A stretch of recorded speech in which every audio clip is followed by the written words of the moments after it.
I'm heading to Coral Springs to go after a gator. I just got the permit in a couple days ago. I was not around. I think Gabby checked on it once, didn't see it. Guys, this is there every afternoon, but I'm gonna hit it early this morning and see if it's around.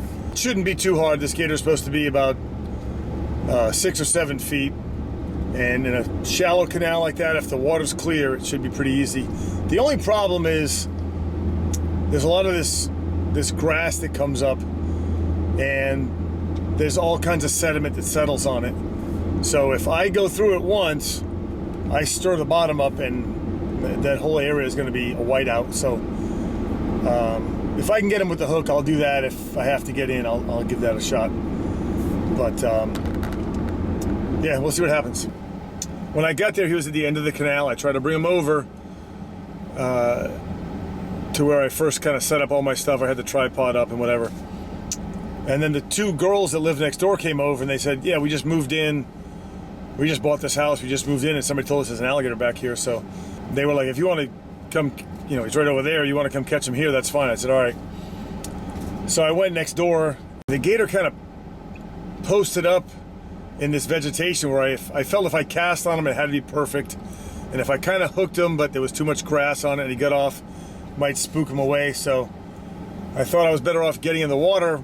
It looked pretty clear. I know that canal is not very deep. It's only maybe 10 feet. So I was kind of getting in to clear the mask, and he went down.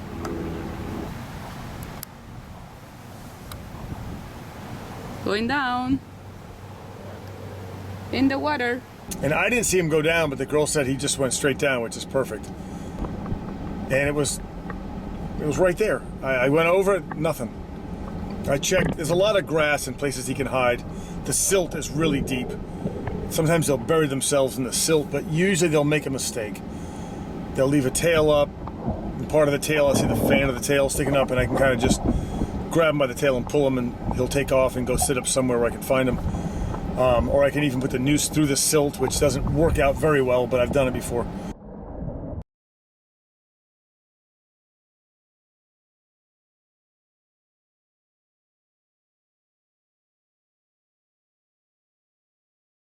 But I looked everywhere, I couldn't find him. And there's all this grass coming up with, you know, silt on it. And as I go by that, I'm brushing that off, and it kind of turns to a whiteout. So I went back and forth. I was in there for an hour before he finally popped up, and he was further down the canal. There's no way that's where he started. He went down there when I got out to change the GoPro batteries. And it was windy out, so I was trying to make like a line drive. I wasn't trying to like arch it over his back, which you normally want to do. I was just trying to get it through the wind and right over his back, and I ended up hitting him with it, and he took off. And I went in, I'm like, all right, we followed the bubbles. Okay, he's right there. Everybody agrees the bubbles are right there. They stopped. Okay, I get in, nothing. Looked all over, nothing. A half an hour, I get out, and I'm going to try to look and see if he pops up somewhere. And I had stirred the bottom up going through the... At the beginning, I'll kind of stand on the outside and look, see if I see an indentation in the silt. And like I said, he never made a mistake. There was never a silt trail that I could follow. There was nothing. He just would... I guess he would drop down in the middle of the water column, find a spot, and just bury himself in the grass or under the silt. I don't know where he was going. We finally saw bubbles again on the bottom, so he was coming up out of that silt probably, and started making his move from the right to the left, and I just followed him along with a fishing pole. If he popped up, I was trying to put a hook in him, and he got to these spatter docks and just stopped, and the bubble stopped, and I was like, okay, he's right there. And we waited. It was right at the end of this little clump of spatter docks. He was just sitting there. They're like lily pads, basically. So I put my stuff on. I tried to be as quiet as possible, ease in the water, and I swam right into the spatter docks. Nothing. Like the bubbles went past where I was looking. So I went back a little bit from the... I started the front and went backwards. Didn't see anything. I finally went all the way past him and came back from behind, and he had somehow backed himself. It's a good 20 feet that he went backwards, or he spun around and parked up in there again. But I just saw him sticking out of the back, and you could see he had a lot of silt on his back, and I just kind of, because he had been, again, another 15 minutes he's down there. And I finally just put the catch pole over him, and I was trying to get it deep up to his legs, and he took off. I snatched him and didn't get it deep around this, deep past his neck scutes where I wanted it, but I thought it was good enough. And because I was behind him, I was pulling him backwards.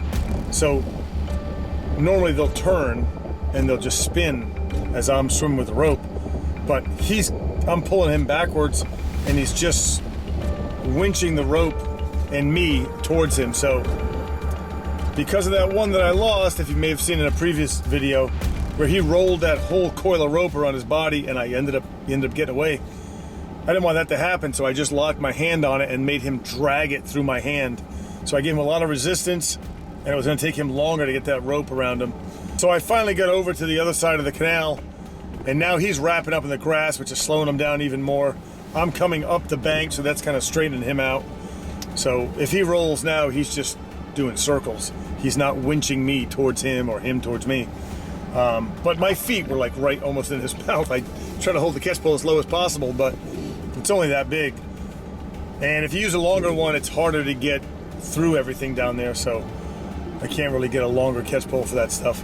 You know, I gotta just kind of tighten that rope as tight as I can and kind of keep him away from my feet, because if I just start swimming normal, his head is right at my feet. So it's kind of a hard thing, because you want to just swim away and let that rope uncoil, and then he can just spin. But when he's winching it up like that, you got to just lock down to that rope and have it not burn through your hand, and make him work for every inch of that line he's wrapping up. Every death roll he's making, he's got to work for it. It's slower, and it's hard to hold that rope. I pull him up here. Whoa.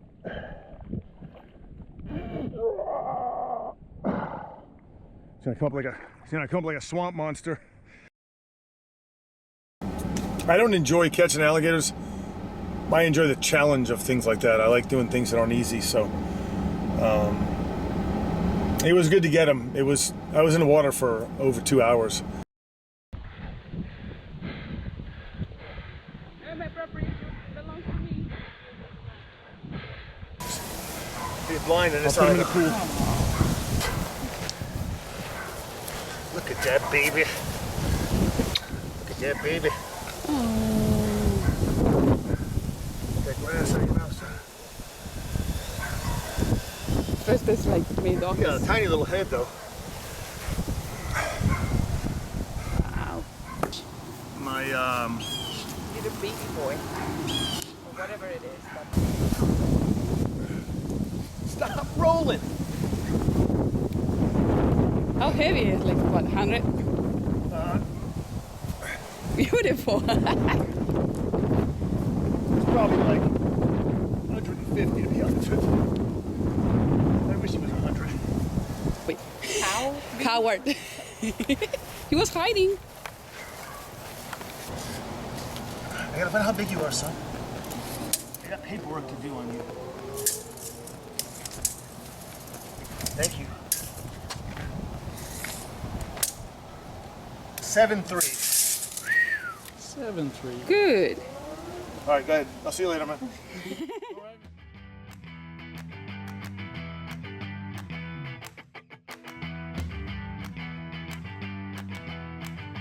So we got him bagged up. We're gonna roll him down to the sanctuary. 7'3". Too small for a show gator, and too big to relocate. So we gotta go to Homestead.